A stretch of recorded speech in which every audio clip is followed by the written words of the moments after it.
No problem. Yes sir. Okay, ಈಗ sir continue ಮಾಡ್ತಾ ಇದ್ದಾರೆ. Thank you sir. ಈಗ ನಾನು ಆ ಬಾಂಡಿಂಗ್ ಬಗ್ಗೆ ಹೇಳ್ತಾ ಇದ್ದೆ. ಈಗ ಒಂದು ಎಲೆಕ್ಟ್ರಾನ್ ಮತ್ತು ಇನ್ನೊಂದು ಎಲೆಕ್ಟ್ರಾನ್ ಶೇರ್ ಮಾಡಿದಾಗ ಅದನ್ನು ಸಿಂಗಲ್ ಬಾಂಡ್ ಎಂದು ಕರೀತೀವಿ. ಅದೇ ರೀತಿ ಎರಡು ಎಲೆಕ್ಟ್ರಾನ್ಸ್, ಒಂದು ಎಲಿಮೆಂಟ್ ನ ಎರಡು ಎಲೆಕ್ಟ್ರಾನ್ಸ್ ಮತ್ತು ಇನ್ನೊಂದು ಎಲಿಮೆಂಟ್ ನ ಎರಡು ಎಲೆಕ್ಟ್ರಾನ್ಸ್ ಬಂಧನ ಆದಾಗ ಅದನ್ನ ಡಬಲ್ ಬಾಂಡ್ ಎಂದು ಕರೆಯುತ್ತೇವೆ. ಡಬಲ್ ಬಾಂಡ್ ಎಂದು ಕರೆಯುತ್ತೇವೆ. ಅದೇ ರೀತಿನೇ ಮೂರು ಎಲೆಕ್ಟ್ರಾನ್, ಇನ್ನೊಂದು ಎಲಿಮೆಂಟ್ ಮೂರು ಎಲೆಕ್ಟ್ರಾನ್, ಅದೆರಡು ಸೇರಿಕೊಂಡಾಗ ಶೇರ್ ಮಾಡಿದಾಗ ತಮ್ಮ ತಮ್ಮ ಎಲೆಕ್ಟ್ರಾನ್ಸ್ ನ ಯಾಕೆ ಶೇರಿಂಗ್ ಆಗುತ್ತೆ? ಸ್ಟೇಬಲ್ ಪೊಸಿಷನ್ ಬರೋದಕ್ಕೆ, ಅಂದ್ರೆ ಅದರ ಸ್ಟೆಬಿಲಿಟಿನ ಗಳಿಸೋದಿಕ್ಕೆ. ಇದ್ರದ್ದು ಎಲೆಕ್ಟ್ರಾನ್ ಯಾಕೆ ಅದನ್ನ ಯಾಕೆ ಅದು ಆಕ್ಟೆಟ್ ಆಗ್ಬೇಕು. ಆಕ್ಟೆಟ್ ಅಂದ್ರೆ ಏನು? 8 ಆಗ್ಬೇಕು. ಸೊ ಹಂಗಾಗಿ ಆ ಸ್ಟೆಬಿಲಿಟಿಗೆ ಬರೋದಕ್ಕೆ ಆ ಎಲೆಕ್ಟ್ರಾನ್ಸ್ ನ ಶೇರ್ ಮಾಡ್ಕೊಳುತ್ತೆ. ಅಂದ್ರೆ ಇಲ್ಲಿ ಏನಾಯ್ತು? ಶೇರ್ ಮಾಡ್ಕೊಂಡಾಗ ಇದು ಒಟ್ಟು 6 ಆಯ್ತು. ಆದ್ರೆ ಈ ಎಲಿಮೆಂಟ್ ಇರೋದು 3, ಆದ್ರೆ ಶೇರ್ ಮಾಡ್ಕೊಳ್ತು. ಮತ್ತು ಇಲ್ಲಿ 2 ರೀತಿ ತೆಗೆದುಕೊಳ್ಳಿ. ಆದ್ರೆ 2 ಇದ್ದಾಗ ಇದು ಎಷ್ಟಾಯ್ತು? 3 + 3 6 + 2 8. ಅದರಿಂದ 8 ಆಯ್ತು. ಇದಕ್ಕೇನಾಯ್ತು? ಇರೋದೇ 3 ಇಲ್ಲಿ, ತನ್ನದು 3 ಇದೆ ಇಲ್ಲಿ. ಓಕೆ, ತನ್ನದು 3 ಇದೆ ಮತ್ತು 2 ಎಲೆಕ್ಟ್ರಾನ್ ಇದೆ. ಇಲ್ಲಿ 2 ಎಲೆಕ್ಟ್ರಾನ್ ಇದೆ. ನಾನು ಇಲ್ಲಿ ಮೇಲ್ಗಡೆ ಬರೀತೀನಿ 2 ಎಲೆಕ್ಟ್ರಾನ್. ಸೊ ಅದರಿಂದ ಇದನ್ನ ಶೇರ್ ಮಾಡ್ಕೊಳ್ಳೋದ್ರಿಂದ ತಾನೇನಾಯ್ತು? ಆಕ್ಟೆಟ್ ಆಯ್ತು. ಅದರಿಂದನೇ ಇದನ್ನ ಟ್ರಿಪಲ್ ಬಾಂಡ್ ಎಂದು ಕರೆಯುತ್ತೇವೆ. Okay, S. ಸೊ ಇದನ್ನ ನೀವು ತಿಳ್ಕೋಬೇಕು. ಈಗ ಇದರಲ್ಲಿ ಯಾವುದು ಟ್ರಿಪಲ್ ಬಾಂಡ್? ಈ ಎಲಿಮೆಂಟ್ಸ್ ಅಲ್ಲಿ, ಕಾಂಪೌಂಡ್ ಅಲ್ಲಿ, ಈ ಕಾಂಪೌಂಡ್ಸ್ ಅಲ್ಲಿ ಯಾವುದು ಟ್ರಿಪಲ್ ಬಾಂಡ್ ಎಂದು ಕರೆಯುತ್ತಾರೆ? Okay, S. ಸೊ ಈ ತರ ಕೇಳಿದಾಗ, ಪ್ರಶ್ನೆ ಕೇಳಿದಾಗ ನೀವು ಬಹಳ ಸುಲಭವಾಗಿ ಉತ್ತರ ಕೊಡ್ಬೋದು. ಹೇಗೆ? ಫಸ್ಟ್ ಈ ಬಾಂಡಿಂಗ್ ನ ನೀವು ತಗೋಬೇಕು.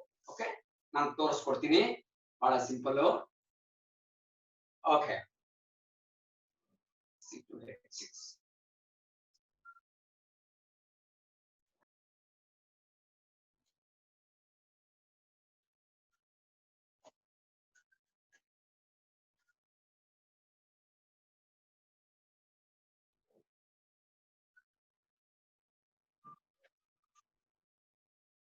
ಮೊದಲು C2H6 ನೋಡೋಣ. ಬೇಗ ಬೇಗ ಬೇಗ ಇದನ್ನ ನೀವು ಬರ್ಕೋಬೇಕಪ್ಪ. C2H6 ಬರ್ಕೋಬೇಕಪ್ಪ ನೀವು. ಓಕೆ, ಯಾ C2H6 ಕೊಟ್ಟಾಗ C ಇಲ್ಲಿ ನೋಡ್ರಿ, ಇಲ್ಲಿ H 6 ಇದೆಯೋ ಇಲ್ವಾ? 1 ಆಯ್ತು, 2 ಆಯ್ತು, 3 ಇಲ್ಲ ಆಯ್ತು, 4 5 6 ಎಲ್ಲ ಸಿಂಗಲ್ ಬಾಂಡ್ ಇದೆ, ಡಬಲ್ ಬಾಂಡ್ ಇಲ್ಲ. ಅದರಿಂದ C2H6 ಎಲ್ಲಾನು ಸಿಂಗಲ್ ಬಾಂಡಿಂಗೇನೆ, ಅದರಿಂದ ಡಬಲ್ ಬಾಂಡ್ ಅಲ್ಲ. ಅರ್ಥ ಆಯ್ತಾ? ಗೊತ್ತಾಯ್ತಲ್ಲ? ಓಕೆ, ಅದೇ ರೀತಿ ಈಗ ಇದನ್ನ ಬರ್ಕೊಂಡಿದ್ರಿ ಅಂತ ಅನ್ಕೊಳ್ತೀನಿ. ಇಷ್ಟು ಬರ್ಕೋಬೇಕು. ಯಾವ್ದು? C2H6. ಓಕೆ, ಈಗ C3H4 ಹೋಗೋಣ. ಇದನ್ನ ನೋಡೋಣ ಯಾವ ಬಾಂಡ್ ಅಂತ. C3H4 ಇದನ್ನ ಅಳಿಸ್ತೀನಿ. ಡೌಟ್ ಇದ್ರೆ ನಾನು ನಿಲ್ಸಿ, ನಾನು ಬೇಕಾದ್ರೆ ನಿಮ್ಗೆ ಕ್ಲಾರಿಫೈ ಮಾಡ್ತೀನಿ. Okay, yes. Go to C3H4.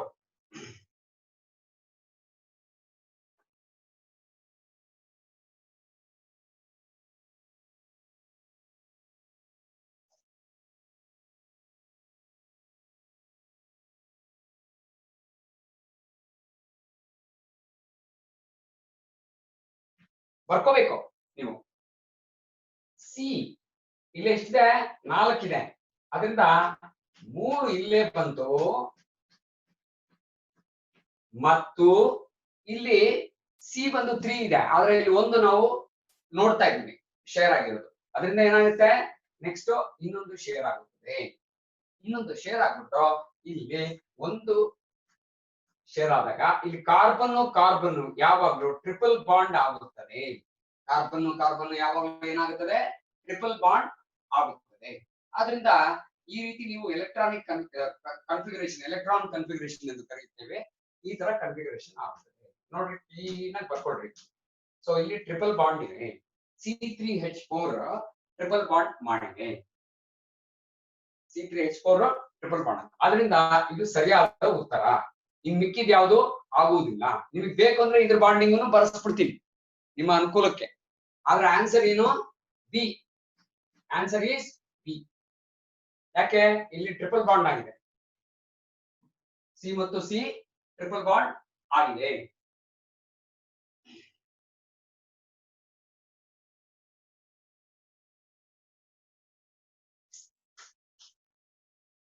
ಗೊತ್ತಾಯ್ತಾ? ಓಕೆ, ಟ್ರಿಪಲ್ ಬಾಂಡ್ ಆಗಿದೆ. ಈಗ ಸ್ಟ್ರಕ್ಚರ್ ಇಲ್ಲಿ ಹೋಗೋಣ. ಈಗ ಯಾಕಾಗಿದೆ ಇದು? ಇಲ್ಲಿ ನೋಡ್ರಿ, ನಾನು ಎಲೆಕ್ಟ್ರಾನ್ ಬರೀತೀನಿ, ಇಲ್ಲಿ ಡಾಟ್ ಹಾಕ್ತೀನಿ. ಇಲ್ಲಿ ಬೇಕಾದ್ರೆ ಇದನ್ನು ಬರ್ಕೋಬಹುದು ಕೆಳಗಡೆ. ಇದ್ರ ಕೆಳಗಡೆ ಇದನ್ನ ಬರದಾದ್ಮೇಲೆ ಮತ್ತೆ ನಂತರ ಇದನ್ನ ಬರ್ಕೊಳ್ರಿ ಬೇಕಾದ್ರೆ. ಎಲೆಕ್ಟ್ರಾನ್ ಹಾಕ್ತಾ ಇದೀನಿ, ಇಲ್ಲಿ ಎಲೆಕ್ಟ್ರಾನ್ಸ್ ಹಾಕ್ತಾ ಇದೀನಿ. ಓಕೆ, ಸೊ ಇಲ್ಲಿ ಇದ್ರದ್ದು ಸಿಂಗಲ್ ಬಾಂಡ್ ಆಯ್ತು, ಶೇರ್ ಆಯ್ತು, ಒಂದಕ್ಕೊಂದು ಶೇರ್ ಆಯ್ತು. ಮತ್ತು ಇಲ್ಲಿ ಇನ್ನೊಂದು ಏನಾಗಿದೆ, ಇಲ್ಲಿ ಕೆಳಗಡೆ ಸೇಮ್ ಅದೇ ರೀತಿನೇ ಕ್ರಾಸ್ ಆಗಬಹುದಾ? ಓಕೆ, ಇಲ್ಲಿ ಏನಾಗಿದೆ, ಇಲ್ಲಿ 3 ಆದ್ರಿಂದ ನಾನು ಹೇಳಿದೀನಿ ನಿಮ್ಗೆ 3 ಮತ್ತೆ ಏನ್ ಬರುತ್ತೆ 3. ಅದನ್ನ ಬೇಕಾದ್ರೆ ನೀವು ಇಂಟು ಅಂತಲೇ ಮಾರ್ಕ್ ಮಾಡ್ರಿ, ಇಂಟು ಅಂತಲೇ ಮಾರ್ಕ್ ಮಾಡ್ರಿ. ಮತ್ತು ಸಿ ಮತ್ತು ಹೆಚ್ ಗೆ ಏನ್ ನೋಡಿದೀವಿ ನಾವು? ಕ್ರಾಸ್ ಮತ್ತು ಡಾಟ್. ಹೀಗೆ ಬರ್ಕೋಬೇಕು ನೀವು. ಈ ರೀತಿ ಬರೆಯುವುದನ್ನ ಕಲಿಯಬೇಕು. ಇದು ನಿಮಗೆ ಕೊಡುವಂತ solution.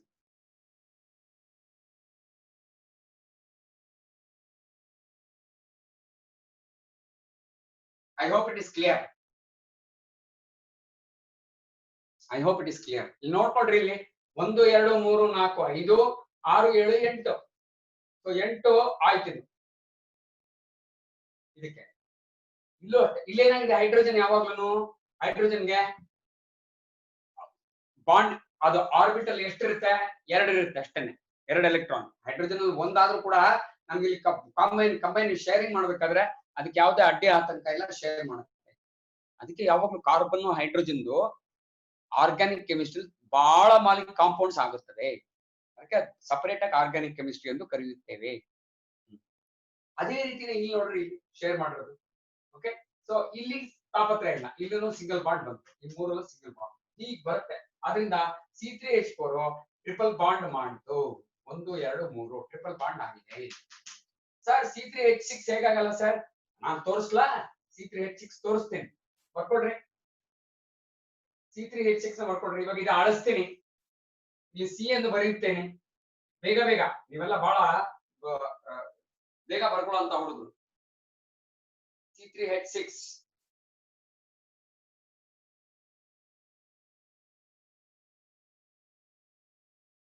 electron dot structure ಬರ್ಕೊಡ್ರಿ. C3H6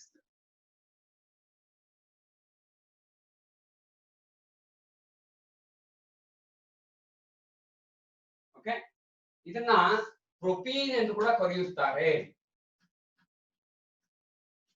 sir ಅದನ್ನೇನ್ ಕರೀತಾರೆ ಸರ್? ಈಗಲೇ ಬರೀತೀನಿ ಎರಡಕ್ಕೂ, C2H6 ಬರೀತೀನಿ, C3H6 ಬರ್ದೀನಿ ನಾನೀಗ. ಓಕೆ, C3H6 ಗೆ ಎಲೆಕ್ಟ್ರಾನಿಕ್ ಕನ್ಫಿಗರೇಷನ್ ಹೇಗಿರುತ್ತಪ್ಪ ಅಂತಂದ್ರೆ, ಸಿ ಇಲ್ಲಿರುತ್ತದೆ ಮತ್ತು H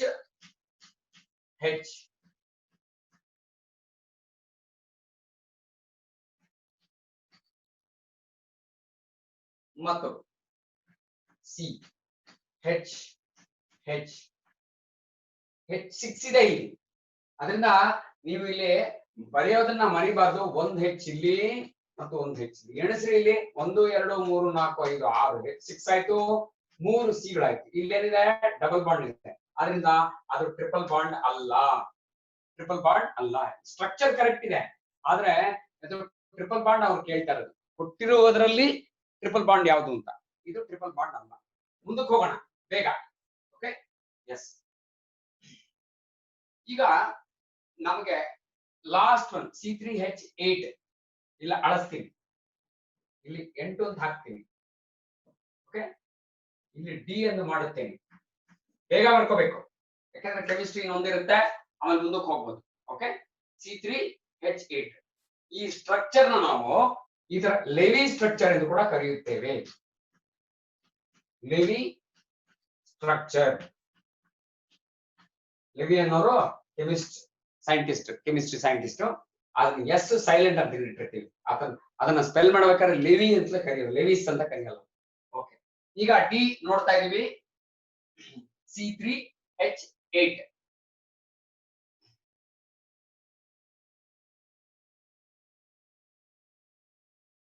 S, C3H8 dot structure ಬಹಳ ಸಿಂಪಲ್. ಹೇಗೆ? ಸಿ ಸಿ ಸಿ ಓಕೆ, ಹೆಚ್ಚು ಎಲ್ಲ ಕಡೆನೂ ಡಿಸ್ಟ್ರಿಬ್ಯೂಟ್ ಆಗುತ್ತದೆ. ತುಂಬಾ ಸಿಂಪಲ್ ನೋಡ್ರಿ, ಎಲ್ಲ ಸಿಂಗಲ್ ಬಾಂಡ್ ಆಗೋಯ್ತು. ಅದರಿಂದ ಅದು ಟ್ರಿಪಲ್ ಬಾಂಡ್ ಅಲ್ಲ, ಇದೊಂದೇನೆ ಒಂದು. ಓಕೆ, ಸೊ ಇದನ್ನ ಪ್ರೊಪೇನ್ ಎಂದು ಕರೆಯುತ್ತಾರೆ. ಮುಂಚಿದ್ದು ಪ್ರೊಪೀನು C3H6, ಇದು ಪ್ರೊಪೇನ್, ಸರ್. C2H6 ನೀವು ಹೇಳಲೇ ಇಲ್ಲ ಸರ್. C2H6 ಕೂಡ ಹೇಳ್ತೀನಿ, ಆಯ್ತಾ? ಎಸ್, C2H6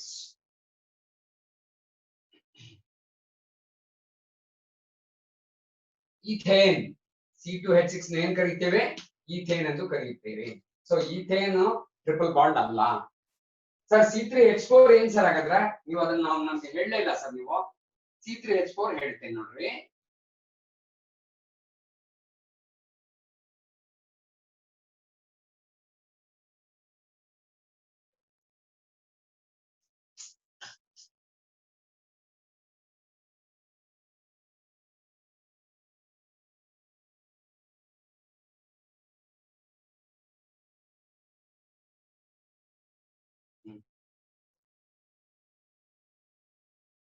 ಓಕೆ, C3H4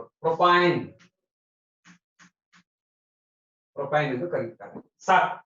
ಸಾಕು. ಓಕೆ, ಯಾ, ಈಗ ಮುಂದಕ್ಕೆ ಹೋಗೋಣ. ಗುಡ್, ಬೇಗ. ಮೂರನೇದು, ಈಗ the characters transmitted from parents to offspring. Okay, parents to offspring ಅಂದ್ರೆ ತಂದೆ ತಾಯಿಗಳ ಒಂದು ಕ್ಯಾರೆಕ್ಟರ್ಸ್ ಏನಿರುತ್ತೆ ಅದನ್ನ ನೆಕ್ಸ್ಟ್ ಆಫ್ ಸ್ಪ್ರಿಂಗ್ ಗೆ ಟ್ರಾನ್ಸ್ಫರ್ ಮಾಡುವಂತಹದ್ದು.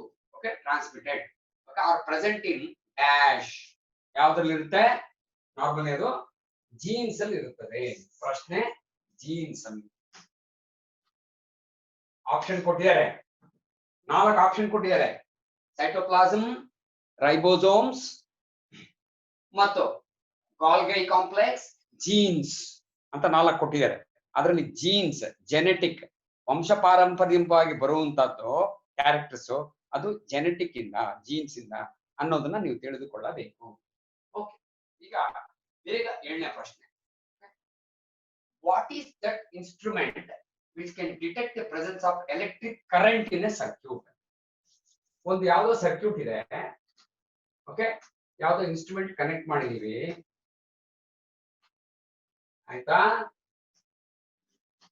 ಇದು ಯಾವ ಇನ್ಸ್ಟ್ರೂಮೆಂಟ್ ಎಂದು ಕರೀತಾರೆ. ಇದನ್ನ ಏನ್ ಮೆಷರ್ ಮಾಡ್ತಾ ಇದೀವಿ? ಕರೆಂಟ್ ಐ ನ ಮೆಷರ್ ಮಾಡುತ್ತಿದ್ದೇವೆ. I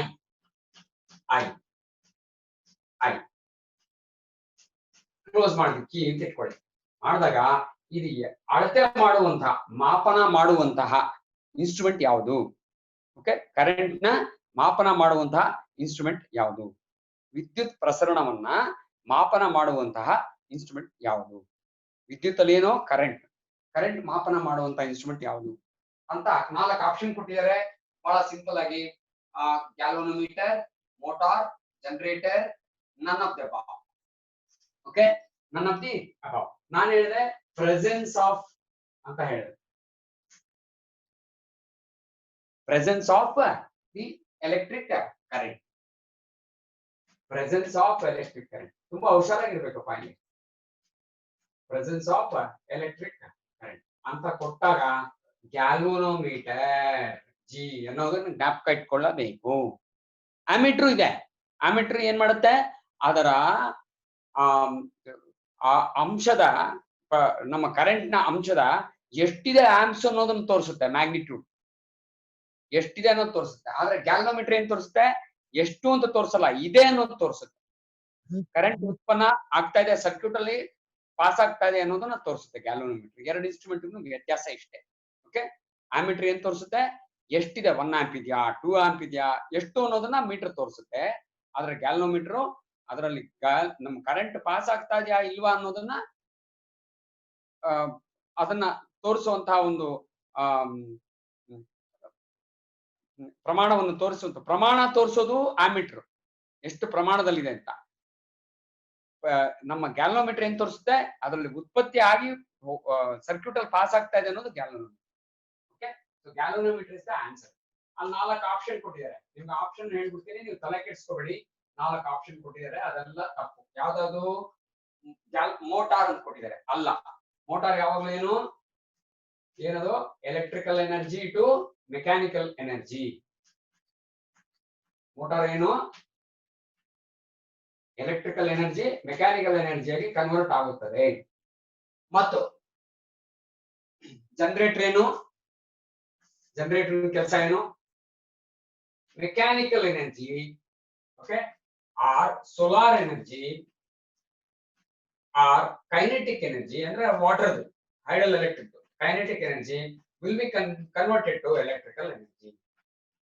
Will be converted to electrical energy. ಇದು ಉಲ್ಟಾ ಇದೆ. ಜನರೇಟರ್ ಅಲ್ಲಿ ಉಲ್ಟಾ, ಮೋಟಾರ್ ಅಲ್ಲಿ electrical energy to mechanical energy.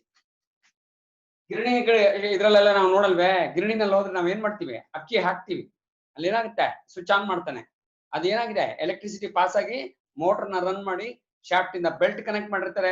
ಆ ಬೆಲ್ಟ್ ಇಂದ ಮೋಟರ್ ಕನೆಕ್ಟ್ ಆಗಿರುತ್ತೆ ಮೆಷಿನ್ಗೆ. ಆ ಮೆಷಿನ್ ಆ ಗಿರಣಿ ಪ್ಲೇಟ್ಗಳು ಆ ಅಕ್ಕಿ ಆಗ್ಲಿ ರಾಗಿ ಆಗ್ಲಿ ಗೋಧಿ ಆಗ್ಲಿ ಇದನ್ನೆಲ್ಲ ಪುಡಿ ಮಾಡುತ್ತದೆ. ಸೊ ಅದರಿಂದ ಮೆಕ್ಯಾನಿಕಲ್ ಎನರ್ಜಿ ಆಗಿ ಕನ್ವರ್ಟ್ ಆಗುತ್ತದೆ. ಅಂತದ್ದು ಯಾವುದು ಮೋಟಾರ್ ಎಂದು ಕರೆಯುತ್ತೇವೆ. ಜನರೇಟರ್ ಉಲ್ಟಾ, ಏನು ಮೆಕ್ಯಾನಿಕಲ್ ಎನರ್ಜಿ ಆ ಶಾಫ್ಟ್ ಮಾಡಿದಾಗ ಮ್ಯಾಗ್ನೆಟಿಕ್ ಫ್ಲಕ್ಸ್ ನ ಕಟ್ ಮಾಡಿದಾಗ ಎಲೆಕ್ಟ್ರಿಸಿಟಿ ಪ್ರೊಡ್ಯೂಸ್ ಆಗುವಂತಹದ್ದು ಜನರೇಟರ್ಸ್. ವ್ಯತ್ಯಾಸ ತಿಳ್ಕೊಬೇಕು ಅಷ್ಟೇ, ಬಹಳ ಸಿಂಪಲ್. ಅರ್ಥ ಆಯ್ತಾ? ಓಕೆ, ಆಮೇಲೆ ಮೂರನೇದು ಯಾವ್ದು ಕೊಟ್ಟದು, ಗ್ಯಾಲೋನೋಮೀಟರ್. ಗ್ಯಾಲೋನೋಮೀಟರ್ ಸರಿ ಎಂದು ನಾವು ಗೊತ್ತು, ಯಾಕೆ ಅದೇನೆ ಮೆಜರ್ಮೆಂಟ್ ಮಾಡುವಂತದ್ದು. ನನ್ ಆಫ್ ದಿ ಅಬೌವ್ ಕೊಟ್ಟಿದ್ದಾರೆ, ಅಲ್ಲ. One of the answer is galvanometer. ಬೇಗ ಹೋಗಿ ಮುಂದಕ್ಕೆ. ಮುಂದಿನ ಪ್ರಶ್ನೆ, ಲಾಸ್ಟ್.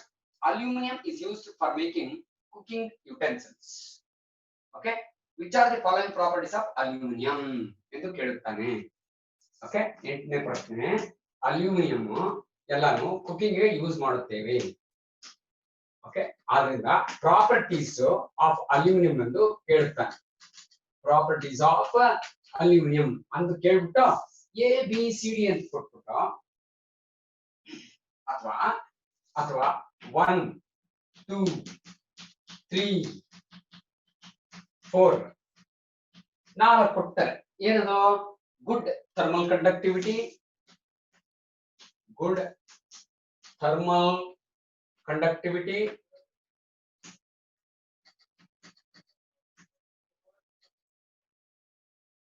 Good electrical conductivity. ನಾನು ಡಿಟ್ಟೋ ಹಾಕ್ತೀನಿ, ಇಲ್ಲಿ ಮಾತ್ರ ಚೇಂಜ್ ಮಾಡ್ತೀನಿ. ಗುಡ್ ಎಲೆಕ್ಟ್ರಿಕಲ್ ಕಂಡಕ್ಟಿವಿಟಿ ಡಿಟ್ಟೋ ಹಾಕಿದೆ ಅಂದ್ರೆ ಅದೇನೆ ಅಂತ, ಅದೇ ವರ್ಡ್ಸ್ ಅಂತ. ಆಮೇಲೆ ಡಕ್ಟಿಲಿಟಿ ಮತ್ತು high melting point. High melting point ಇಲ್ಲಿ ಬಹಳ ವಿಚಿತ್ರವಾಗಿ ಕೊಡ್ತಾರೆ. ಅಂದ್ರೆ ಇದರಲ್ಲಿ ಎರಡು ಕರೆಕ್ಟ್ ಇದೆ ಅನ್ನೋದನ್ನ ಜೋಡಣೆ ಮಾಡಿ ಕೊಡ್ತಾರೆ ಆನ್ಸರ್. ABCD. ಹುಷಾರಾಗಿರ್ರಿ ಇಲ್ಲಿ. ಹೇಗೆ 1 and 2 ನ 1 ಹಾಗೂ 2 ನ ಮತ್ತು 1 and 3 ನ. ಸ್ನೇಹಿತರೆ, ನಿಮ್ಗೆ ಗೊತ್ತಾಗ್ತಾ ಇಲ್ಲ ಅಂತ ಕಾಣುತ್ತೆ. Friends, students, be careful about this. Okay, ನಾ 2 and 3 ನ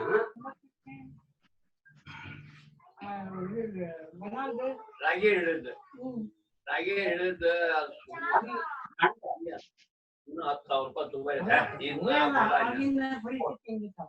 ಹಲೋ, ನೋ ನಾಯ್ಸ್. ಸಣ್ಣ ಹುಡುಗಂದು ಇನ್ನು ಯಾರು No noise, please. Yeah, somebody is asking some. Sir, your voice is breaking. ಹೌದಾ, ವಾಯ್ಸ್ ಬ್ರೇಕ್ ಆಗ್ತಾ ಇದೆಯಾ? ಸರಿ ಇದೆಯಾ ವಾಯ್ಸ್ ಈಗ? ಹಾ, ಓಕೆ. ಕರೆಕ್ಟ್ ಆಗಿ ಬರ್ತಿದೆ. ಅಲ್ಯೂಮಿನಿಯಂ ಕುಕಿಂಗ್ ಯುಟೆನ್ಸಿಲ್ಸ್ ಅಲ್ಲಿ ಯೂಸ್ ಮಾಡ್ತೀವಿ. ಅದರಿಂದ properties of aluminium: good thermal conductivity, good electrical conductivity, ductility, high melting point. ಇದರ combination answers 1 and 2, 1 and 3, 2 and 3, 1 and 4 ಅಂತ ಕೇಳ್ತಾರೆ. ನೀವು ಏನ್ ಕೊಡ್ಬೇಕು ಆನ್ಸರ್ ಇದಕ್ಕೆ? ಹೇಗೆ? ಯಾತಕ್ಕೆ ಅಲ್ಯೂಮಿನಿಯಂ ಯೂಸ್ ಮಾಡ್ತೀವಿ? ಅಲ್ಯೂಮಿನಿಯಂ ಯಾಕೆ ಯೂಸ್ ಮಾಡ್ತೀವಿ? ಎಲೆಕ್ಟ್ರಿಕಲ್ ಕಂಡಕ್ಟಿವಿಟಿ ಅನ್ನೋ ಪ್ರಶ್ನೆ ಅಲ್ಲ ನಮ್ದು. ಓಕೆ, ಸೊ ಅದರಿಂದ ಇದು ಇರಲ್ಲ, ತಿಳ್ಕೊಂಬಿಡಿ. ಗುಡ್ ಥರ್ಮಲ್, ಯಾಕಂದ್ರೆ ಬಿಸಿ ಮಾಡಿದ್ರೆ ಬೇಗ ಪಾತ್ರೆಯನ್ನು ಬಿಸಿಯಾಗಿ ಅದರಲ್ಲಿರೋ ಪದಾರ್ಥನ ಬೇಯಿಸುತ್ತೆ ಚೆನ್ನಾಗಿ. So therefore we select the aluminum vessels. Therefore it has got, because aluminum has got a good thermal conductivity property. ಮತ್ತು ನೆಕ್ಸ್ಟ್ ಡಕ್ಟಿಲಿಟಿ. ಡಕ್ಟಿಲಿಟಿ ಅಂತಂದ್ರೆ ಏನು? ಅದು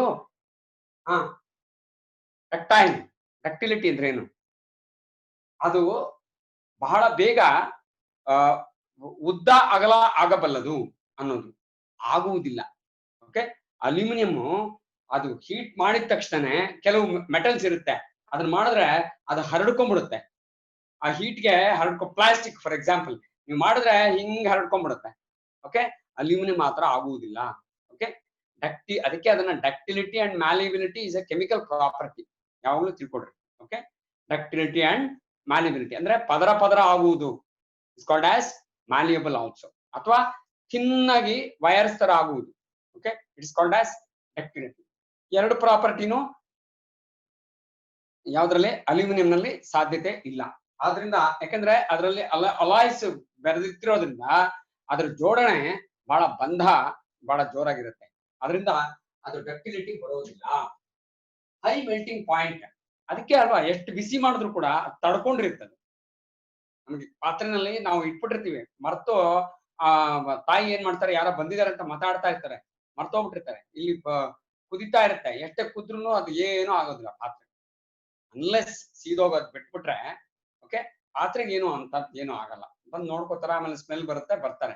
ಸೊ ಅದರಲ್ಲಿ ತಡೆಯುವ ಶಕ್ತಿ ಇದೆ, ಹೈ ಮೆಲ್ಟಿಂಗ್ ಪಾಯಿಂಟ್ ಇದೆ. ಮೆಲ್ಟ್ ಆಗೋದಿಲ್ಲ ಅಂತಲ್ಲ, ಮೆಲ್ಟ್ ಆಗ್ಬಿಡುತ್ತೆ ಯಾವಾಗ? ತುಂಬಾ ಹೈ ಟೆಂಪರೇಚರ್ ಮಾಡಿದಾಗ. ಆದ್ರೆ normally high melting point, breaking point ವರೆಗೂ ಇರುತ್ತದೆ. ಸೊ ಅದರಿಂದ ಇದು ಕರೆಕ್ಟ್. ಅದರಿಂದ ಮೈ ಆನ್ಸರ್ ಈಸ್ 1 and 4. ಸಾಕು, 8 ಮಾರ್ಕ್ ನಾವು ಗಳಿಸ್ಬಿಟ್ವಿ. ಈಗ ನಾವು ಮುಂದಕ್ಕೆ ಹೋಗೋಣ, ಬೇಗ ಹೋಗಬಹುದಾ? No problem. ಸೊ 8ನೇ ಆನ್ಸರ್ ಏನು? First and fourth point. First point ಯಾವುದು? ಥರ್ಮಲ್ ಕಂಡಕ್ಟಿವಿಟಿ, ಉಷ್ಣೋಗ್ರತೆಯನ್ನ ಅದನ್ನ ಸಹಿಸುವಂತ ಶಕ್ತಿ. ಮತ್ತು ಲಾಸ್ಟ್ ಪಾಯಿಂಟ್ ಯಾವ್ದು ಹೇಳಿದೆ ನಾನು? High melting point. ಓಕೆ, ಈಗ ನಾವು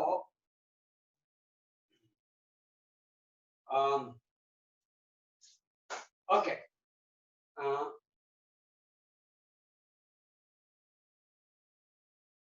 ಅಕಾಮಡೇಷನ್ ಆಫ್ ಐ ಎಂದು ಕೇಳುತ್ತಾರೆ. ಇದು ಆಪ್ಟಿಕ್ಸ್ ಅಲ್ಲಿ ಬರುತ್ತೆ, ಲೈಟ್ಸ್ ಚಾಪ್ಟರ್ ಅಲ್ಲಿ ಬರುತ್ತೆ.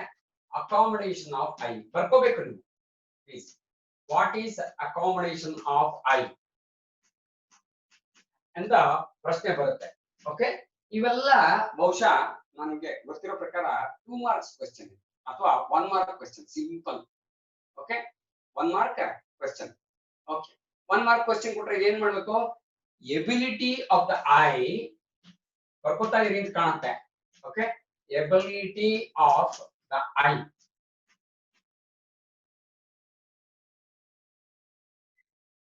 To focus, ability of the eye to focus both near and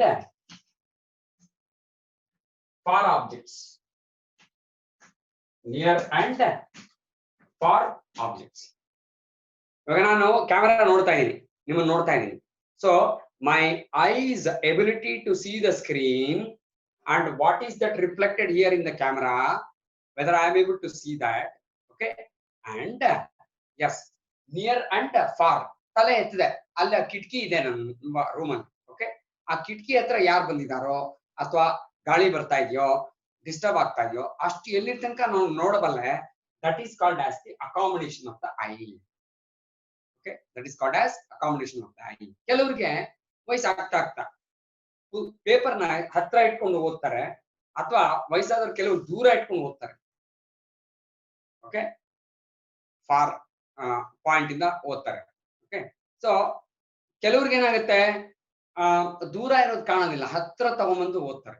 so these are all because of the problem of accommodation of eye. Okay, defects of eye. So ಅದಕ್ಕೆ definition ಕೇಳ್ತಾರೆ, what is accommodation of eye ಅಂತ ಕೇಳಿದಾಗ you have to tell, ನೀವು answer ಮಾಡ್ಬೇಕಾಗಿರೋದು ability of the eye to focus both near and far objects.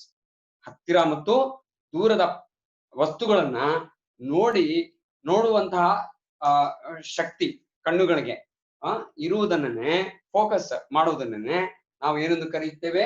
Accommodation of I ಎಂದು ಕರೆಯುತ್ತೇವೆ. Okay, ಈಗ ಇನ್ನೊಂದು ಪ್ರಶ್ನೆ, what happens when fallopian tube is blocked? Okay, what happens when fallopian tube is blocked?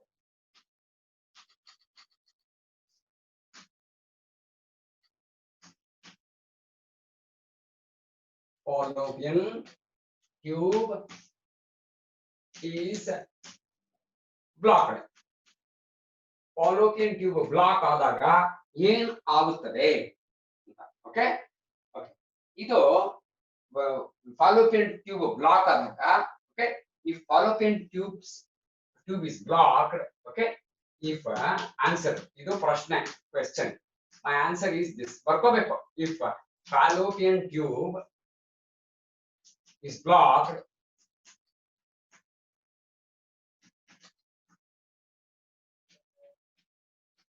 if a fallopian tube is blocked, egg will not be able to reach.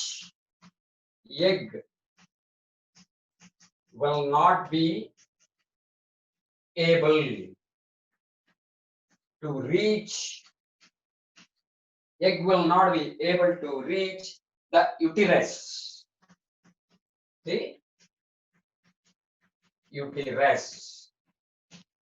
Okay, egg uterus na ತಲುಪುವಂತ ಸ್ಥಿತಿ ಬರೋದಿಲ್ಲ, ಕಳೆದುಕೊಳ್ಳುತ್ತದೆ.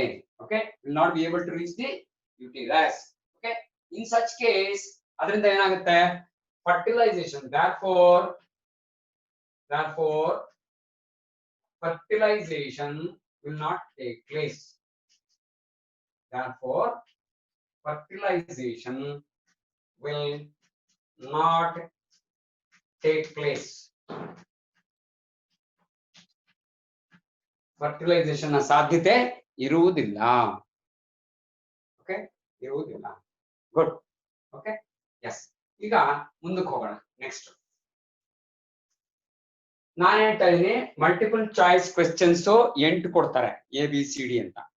ಇನ್ನು ಮತ್ತೆ 8 ಪ್ರಶ್ನೆ ಒಂದೊಂದು mark ಕೊಡ್ತಾರೆ, ಅದಕ್ಕೆ choice ಇರೋದಿಲ್ಲ, ಪ್ರಶ್ನೆ ಮಾತ್ರ ಇರುತ್ತೆ, ಅದಕ್ಕೆ ಉತ್ತರ ಕೊಡ್ತಾ ಹೋಗ್ಬೇಕು. ಓಕೆ, ಸೊ ಈಗ ನಾನು 10 ಮಾರ್ಕ್ ಮಾಡಿಸಿದ್ದೇನೆ, 8 ಮಲ್ಟಿಪಲ್ ಚಾಯ್ಸ್ ಮಾಡಿಸಿದ್ದೇನೆ, 2 ಸಿಂಗಲ್ ಕ್ವೆಶ್ಚನ್ಸ್ ಮಾಡಿಸಿದ್ದೀನಿ. ಓಕೆ, ಈಗ ಬೇಕಾದ್ರೆ ಹೆಚ್ಚು ಇರುವಂತಹದ್ದು ಬೇಕು ಅಂತಂದ್ರೆ ನಾನು ಅಲ್ಲಿಗೂ ಹೋಗಬಲ್ಲೆ, ಬಟ್ ಬೇಗ ಮುಗಿಸೋಣ, ಏನ್ ತೊಂದರೆ ಇಲ್ಲ. Convex mirror. ಓಕೆ, ಯಾವಾಗ್ಲೂ ಕಾನ್ವೆಕ್ಸ್ ಮಿರರ್. ಓಕೆ, ಯಾವಾಗ್ಲೂ ವೆಹಿಕಲ್ಸ್ ಅಲ್ಲಿ ರೇರ್ ವ್ಯೂ ಮಿರರ್ ತರ ಯೂಸ್ ಮಾಡ್ತೀವಿ. ಕಾನ್ವೆಕ್ಸ್ ಮಿರರ್ಸ್ ಆರ್ ಯೂಸ್ಡ್ ಆ ರೇರ್ ವ್ಯೂ ಇನ್ ವೆಹಿಕಲ್ಸ್. ಗಾಡಿಗಳಲ್ಲಿ, 2 ವೀಲರ್ಸ್ ಅಲ್ಲಿ ಇರ್ಬೋದು, ಕಾರ್ಗಳಲ್ಲಿ ಇರ್ಬೋದು, ಬಸ್ಗಳಲ್ಲಿ ಇರ್ಬೋದು, ಡ್ರೈವರ್ ಪಕ್ಕದಲ್ಲಿ ಮಿರರ್ ಏನಿರುತ್ತೆ, that will be convex mirror, which is called as rear view mirror. Okay, as rear view mirror in vehicles. Why? ಯಾಕೆ ಅಂತ ಪ್ರಶ್ನೆ ಕೇಳ್ತಾರೆ. ವೈ ಎಂದು ಕೇಳುತ್ತಾರೆ. ಇದಕ್ಕೆ ಉತ್ತರ ಏನಪ್ಪಾ? ಈ ತರ ಕೇಳ್ತಾರೆ. ನಾನು ರಿಪೀಟ್ ಮಾಡ್ತೀನಿ ಪ್ರಶ್ನೆ. Convex mirror is commonly used as rear view mirror in vehicles. Why? ಅನ್ನೋದು ಪ್ರಶ್ನೆ. ಅದಕ್ಕೆ ಬಹಳ ಸುಂದರವಾದ ಉತ್ತರ ಇದೆ. Okay, they always give okay answer. they always give ಬರ್ಕೋಬೇಕಪ್ಪ. They always give erect, diminished image. Erect, diminished image. ಈಗ ಒಂದು ವಸ್ತು ಇದ್ದಲ್ಲಿ ಓಕೆ, ಅದರ ವಸ್ತುವಿನ ಈ ಮಿರರ್, ಓಕೆ, ಮಿರರ್ ಇದೆ, ವೆಹಿಕಲ್ ಇದೆ, ಸ್ಕೂಟರ್ ಯಾವ್ದೋ ಬಸ್ ಅಲ್ಲೋ ಎಲ್ಲ ಕೂತಿದ್ದೀರಿ ನೀವು. ಓಕೆ, ಸೊ ನಿಮ್ ಹ್ಯಾಂಡ್ ಇದೆ, ಹ್ಯಾಂಡ್ ಇದೆ ವೆಹಿಕಲ್. ಓಕೆ, ಕೂತಿದ್ದಾಗ ಇಲ್ಲಿ ಮಿರರ್ ಇದ್ರೆ ಇದು ಹಿಂದೆಯಿಂದ ಬರ್ತಾರೆ ಅಂತ ದೊಡ್ಡ ವೆಹಿಕಲ್ ಯಾವ್ದಾದ್ರು ಒಂದು ಬಸ್ ಯಾವ್ದೋ ಬರ್ತಾ ಇದ್ದಲ್ಲಿ, ಓಕೆ, ಇಲ್ಲಿ ಸಣ್ಣದಾಗಿ ಡಿಮಿನಿಷ್ಡ್ ಆಗಿ ಕಾಣುತ್ತದೆ ಮತ್ತು ಉಲ್ಟಾ ಆಗಿರುವುದಿಲ್ಲ, ಇಮೇಜ್ ಉಲ್ಟಾ ಆಗಿರುವುದಿಲ್ಲ. Image will be small. ನಿಮ್ಗೊಂದು ಅಂದಾಜ್ ಸಿಗುತ್ತೆ, ಓಹೋ ಹಿಂದೆ ಯಾವ್ದೋ ಗಾಡಿ ಬರ್ತಾ ಇದೆಯಪ್ಪ ಅಂತ. ನೋಡ್ರಿ ಇಲ್ಲಿ ಮಿರರ್ ಅಲ್ಲಿ ಬರ್ದಿದ್ದೀನಿ ನಾನು. ಓಕೆ, ಇದು ನಿಮ್ಮ ಮಿರರ್, ಸೈಕಲ್ ಮಿರರ್. ಈ ಮಿರರ್ ಅಲ್ಲಿ ಕಾಣುತ್ತೆ. ಸೊ ಇದು ಯಾವ ಮಿರರ್? ಇದು ಕಾನ್ವೆಕ್ಸ್, ಕಾನ್ವೆಕ್ಸ್ ಮಿರರ್. ಅರ್ಥ ಆಯ್ತಾ? ಅದೇನೇ ಉಪಯೋಗ, ಕಾನ್ವೆಕ್ಸ್ ಮಿರರ್ ನ ಉಪಯೋಗ್ಯತೆ ಅದೇನೆ. ಈಗ ಈಗ ಇನ್ನೊಂದು ಆನ್ಸರ್ ಏನಪ್ಪಾ ಅಂತಂದ್ರೆ ಎರಡನೇದು ಬರ್ತೀವಿ. ಇದು ಎ ಆಯ್ತಾ? ಬಿ ಬರ್ಕೋಬೇಕಪ್ಪ ನೀವು. They have wider field of view. They have, ಯಾರು? Convex mirror have wider field of view ಅಂತ ಕರೆಯುತ್ತಿದ್ದೇನೆ. Field of view. Field of view ಅಂದ್ರೆ ಏನು? ಆ ರೋಡ್ ನ ಎಷ್ಟು ಅಗಲ ಇರುತ್ತದೋ ಆ ರೋಡ್ ಅಗಲದಲ್ಲಿ ಎಡಗಡೆ ಬಲಗಡೆ ಭಾಗದಲ್ಲಿ ಎಷ್ಟು ವೆಹಿಕಲ್ಸ್ ಬರ್ತಾ ಇರುತ್ತೋ ಅಥವಾ ಆ ರೋಡ್ ಅಗಲದಲ್ಲಿ ಏನೇನ್ ಇದೆಯೋ, ಆ ಬಿಲ್ಡಿಂಗ್ಸ್ ಹೋಗ್ತಾ ಇರೋದು, ನಾವು ಕ್ರಾಸ್ ಮಾಡಿದ ಬಿಲ್ಡಿಂಗ್ಗಳು ಎಲ್ಲ ತೋರಿಸುತ್ತದೆ. ಅದನ್ನೇ ವೈಡರ್ ಫೀಲ್ಡ್ ಆಫ್ ವ್ಯೂ ಎಂದು ಕರೆಯುತ್ತೇವೆ. ಓಕೆ, ಅಷ್ಟನ್ನು ತೋರಿಸುತ್ತೆ. ಚಿಕ್ಕ ಮಿರರ್ ಅಷ್ಟು ತೋರಿಸುತ್ತೆ. ಅರ್ಥ ಆಯ್ತಾ? ಅದರ ಪ್ರಭಾವ. ಅದಕ್ಕೋಸ್ಕರನೇ ನಾವು ಅದನ್ನ ಗಾಡಿಗಳಲ್ಲಿ ಉಪಯೋಗಿಸುತ್ತೇವೆ. ವೆಹಿಕಲ್ಸ್ ಅಲ್ಲಿ we try to use convex mirrors. Good guys. Okay, ಇದನ್ನ ನಾನು ಆಡಿಸ್ತೇನೆ. ಓಕೆ, ಇದು ಬರ್ಕೊಂಡಿದೀನಿ. Wider field of view. Okay, wider field of view. Why? Because they are curved outside, as they are curved outside. As they are curved outside. ನೋಡ್ರಿ, mirror ಹೀಗಿರುತ್ತೆ. ಹೋಗಿ ಆಚೆ ಕಡೆ ಹೋಗಿ ಯಾವ್ದಾದ್ರು ಗಾಡಿದು ಮಿರರ್ ಮುಟ್ ನೋಡ್ರಿ, ಕರ್ವ್ ಔಟ್ಸೈಡ್ ಇರುತ್ತೆ, ಹೀಗಿರೋದಿಲ್ಲ, ಬೆಂಡ್ ಆಗಿರೋಲ್ಲ ಒಳಗಡೆ. ಬೆಂಡ್ ಆಗಿದ್ರೆ ಕಾನ್ಕೇವ್. ಸ್ಪೂನ್ ಇರುತ್ತೆ, ನೀವು ಸ್ಪೂನ್ ತೆಗೆದಿಟ್ಟು ನೋಡಿದ್ರೆ ನೀವು ಉಲ್ಟಾ ಕಾಣ್ತೀರ, ಅದ್ರಲ್ಲಿ ಚಿಕ್ಕದಾಗಿ ಕಾಣ್ತೀರಿ, ಉಲ್ಟಾ ಕಾಣ್ತೀರಿ, ಎರೆಕ್ಟ್ ಇರಲ್ಲ. ಅದೇ ವೆಕ್ಸ್ ಅಲ್ಲಿ ಎರೆಕ್ಟ್ ಇರುತ್ತೆ, ಆದ್ರೆ ನಿಮ್ ಇಮೇಜ್ ಚಿಕ್ಕದಿರುತ್ತೆ. ಇಲ್ಲೂ ಚಿಕ್ಕದೆ, ಅಲ್ಲೂ ಚಿಕ್ಕದೆ, ಬಟ್ ಅಲ್ಲಿ ಉಲ್ಟಾ ಆಗಿರುತ್ತೆ, ಇಲ್ಲಿ ಎರೆಕ್ಟ್ ಇರುತ್ತೆ. ಅರ್ಥ ಆಯ್ತಾ? ಆಮೇಲೆ ಫೀಲ್ಡ್ ಆಫ್ ವ್ಯೂ ಜಾಸ್ತಿ ಇರುತ್ತೆ ಯಾವ್ದ್ರಲ್ಲಿ? ಕಾನ್ವೆಕ್ಸ್ ಅಲ್ಲಿ.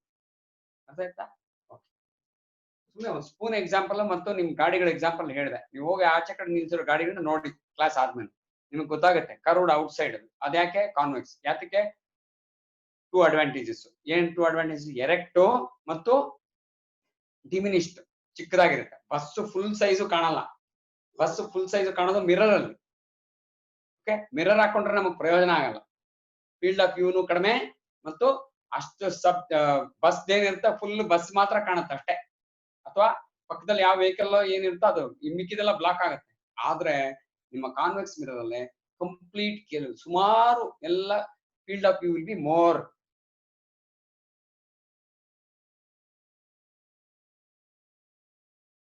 ಚಲೋ, ನಾವು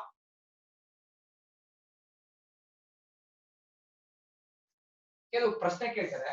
what is meant by question? Okay, what is meant by rating of fuse? Rating of fuse 5 amps. ನಿಮ್ಮ ಮನೇಲಿರೋ ಎಲೆಕ್ಟ್ರಿಕಲ್ ಮೀಟರ್ ಬೋರ್ಡ್ ಹತ್ರ ಹೋಗಿ ಅಲ್ಲಿ ನೋಡಿದಾಗ 5 amps ಫ್ಯೂಸ್ ಅಂತ ರೇಟಿಂಗ್ ಹಾಕಿರ್ತಾರೆ. ಅಂದ್ರೆ ಆ ಮನೆಗೆ ಕನೆಕ್ಟ್, ಅಥವಾ 1 amp ಅಂತ ಕೆಲವು ಕಡೆ, ಕೆಲವು ಇಂಡಸ್ಟ್ರಿ 10 amps 15 amps ಅಂತೆಲ್ಲ ಹಾಕಿರ್ತಾರೆ. ಅದನ್ನ ನಾವು ಕರೀತೇವೆ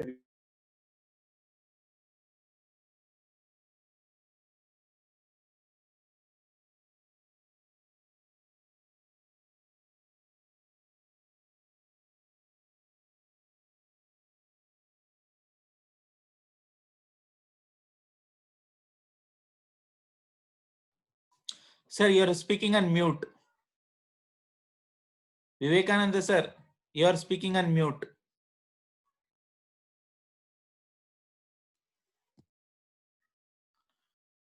Vivekananda sir, you are speaking on mute.